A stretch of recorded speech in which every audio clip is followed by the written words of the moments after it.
from Dallas, Texas. I thought everybody was bisexual. Like my family immigrated from Vietnam, so I actually grew up in like two really conservative cultures, Vietnamese and Texan. I did not have like sex ed. I did not have like talks about like the spectrum of sexuality growing up. I thought you marry who you fall in love with, and you don't have sex till marriage, and who it's just kind of a roll of the dice, you know, whatever gender they are. And it's if you get married to somebody who's your same gender, then that's how the government finds out if you're labels you, like if you're gay or straight. So I did end up in a straight passing marriage with a man. We have two wonderful children, and we got married in Dallas, where I'm from, but ultimately we decided to settle and start a family in Austin, Texas, which is where I live now. So I think to a lot of people, for most of my life, I think I passed, even though I wasn't actively trying to hide my bisexuality at all. Why would I try to hide something that I thought everybody was having the same life experience that I was, you know?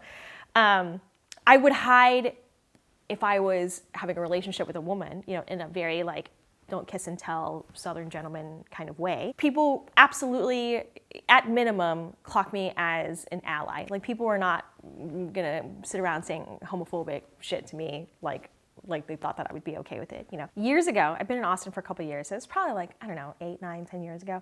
I was meeting up with one of my friends at a coffee shop, Cherrywood Coffee Shop, here in Austin, Texas.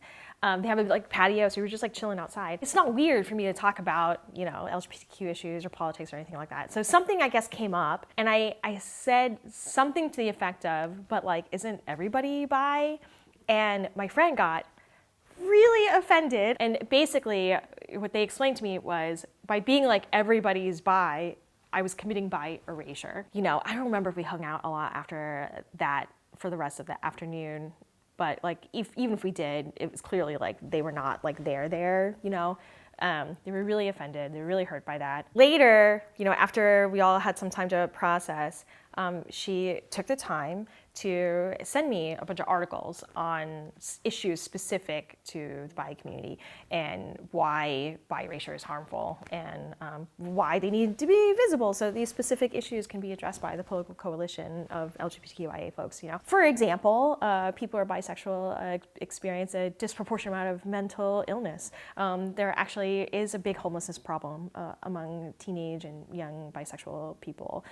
There's a lot of things going on, right? And this was educating me on some of these issues. You know, my instinct is just to, when I'm saying something out of ignorance, it's like, okay, it's time to shut up and listen. So I was just like, you know, like, oh, thank you for taking the time. Because it is laborious, right, to come up with all these resources. Like, I've definitely had to do that as a racial minority, had to like educate people on racial issues. And so this person taking the time to do that, for me, I knew that it was a lot of time and consideration for them to do. And so I said, thank you, but I don't think that that's, I think they wanted something more, and I couldn't quite figure out what it was, because then ultimately they wrote back and said, you know, I don't think we can be friends anymore. I respected that, right? That's up to the other person, right? If what they want to do with you, right? You're not entitled to like being in their lives. In that moment, I felt the temptation to be like, wait, how can I be offensive in this way? I am bisexual, but I didn't. I thought that we would have other chances, like,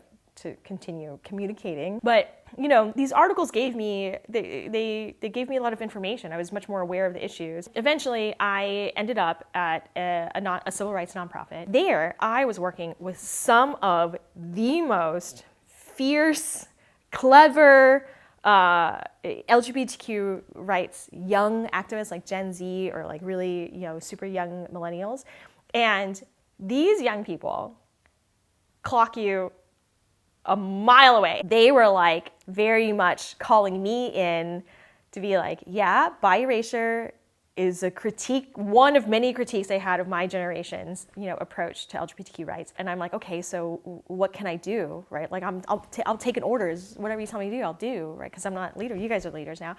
And they're like, yeah, so you're pretty good. I'm pretty good about like not kind of playing into heteronormativity, you know. But they're like, but about the topic of bi-erasure, you know, like we could use your generation's help of like being more active about bi-erasure.